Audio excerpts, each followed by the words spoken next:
So big news for former President Trump as the Supreme Court declines to speed up the ruling on Jack Smith's immunity case against him. Trump taking to Truth Social to celebrate the court's decision, saying in part, crooked Joe Biden and his henchmen waited 3 years to bring this sham case, and now they've tried and failed to rush this witch hunt through the courts.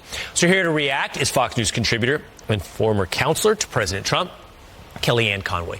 Good morning, Kellyanne. Merry Christmas to you. Glad to have you with us. Good morning, Will. You know, I'm really fascinated to hear your analysis of this. Every time one of these indictments or one of these rushes to the courts seems to have been pushed by Democrats, it's resulted in a polling bump for Donald Trump. They seem to be banking, though, Kellyanne, on this idea that if they can just get a conviction before election season, that'll flip the polling. Do you believe that's true if one of these 4 criminal cases did come back in time with a guilty verdict for Donald Trump and he were somehow convicted? Set aside the likelihood. But if that did happen, would it flip the polling, Kellyanne? It wouldn't flip the polling, Will, and thanks for having me. Merry Christmas to you and yours and your co-host. It wouldn't flip the polling. You see the Reuters poll when asked, would a conviction on any of the criminal counts make you vote for or against Donald Trump? A slim majority say they'd vote against him. But when you add Biden to the equation, as the Wall Street Journal poll did, Trump's actually beating Biden 46-45 if he were to be convicted. Then they asked if Joe Biden were to be impeached, would you vote for Trump or Biden? And the Wall Street Journal poll found that Trump is beating Biden by 5 points, 46-41. So we can't forget, none of this is in a vacuum. You don't go into the ballot box and it says Trump or not Trump. It says Trump versus Joe Biden. And just as we knew in 2016, and I said many times then, I'll say again, you have to set aside everything you think about that individual.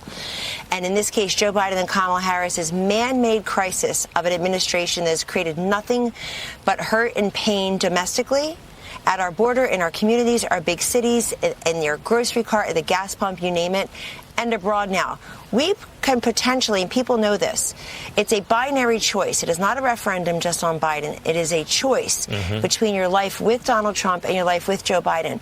Look, this guy, Joe Biden, was vice president for 8 years, Will. He was the chairman of the Foreign Relations Committee. You would think a half a century in Washington would at least buy us a little grace and respect around the globe.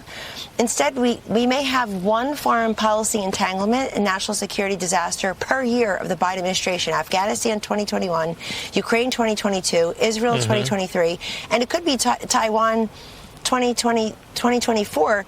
President Xi Jinping has the guts to say to Joe Biden's face, P.S., I'm going to reunify. The synonym for that is invade Taiwan. Just telling you, Joe. So, but the other thing is the Biden people have put way too much into the judicial system to try to keep Joe Biden there for a second term. Right. I have a better idea. Why not just pass better policies? If you have a really good record as president, chances are you'll be reelected.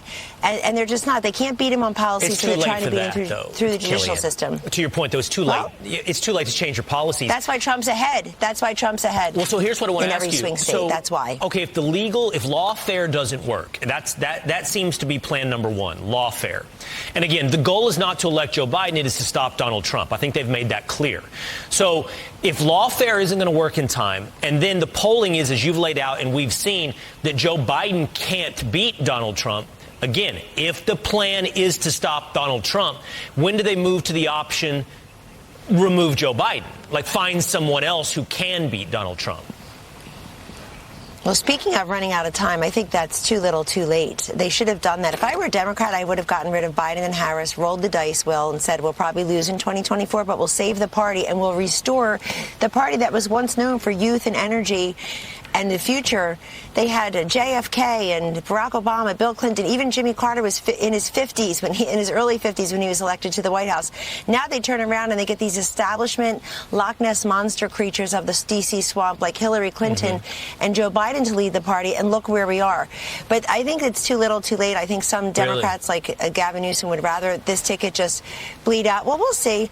I think Joe Biden's bigger play is to have all these third-party candidates to help him the way Ross Perot helped Bill Clinton say in 1992. So Perot got 0 electoral votes, but he got 19% of the popular vote. Bill Clinton got 68.8% of the electoral votes and only 45% of the popular vote. That would be his play. The problem is he's not the challenger here. He's the incumbent, and Perot really helped Bill Clinton and hurt the incumbent, George Herbert Walker Bush. Right now, it looks like third parties pull from Biden, not Trump. So they'd have to find a candidate that would pull from Trump. There you go. There you go. They need to, and they haven't yet. But there are lots of billionaires out there, 1,100 or so in this country. Will I read that? Somebody can say, I'm worth $7 billion. Why not spend 1/7 of that having fun in the presidential race? And the consultants, I call it staph infection. They'll go and take their $500 million and embarrass that person the way Bloomberg's people did. But look, I think if you're Joe Biden, you stick to Plan A. Plan A is what you just said. Get Trump through the legal system. Right. And they believe that in the 91 counts, if he's convicted on one, game over. If they can send the president to jail, God forbid, for one night, that's enough for them.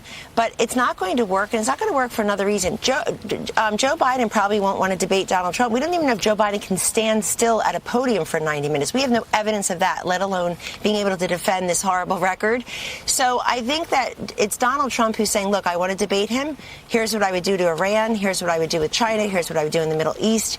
I think Joe Biden, they're counting on one of these cases being accelerated, being able to convict the president and saying to people, you don't want a president that's been convicted of a criminal charge. We've never had that in history. I just don't think it's going to be enough. People feel so desperate. Last point.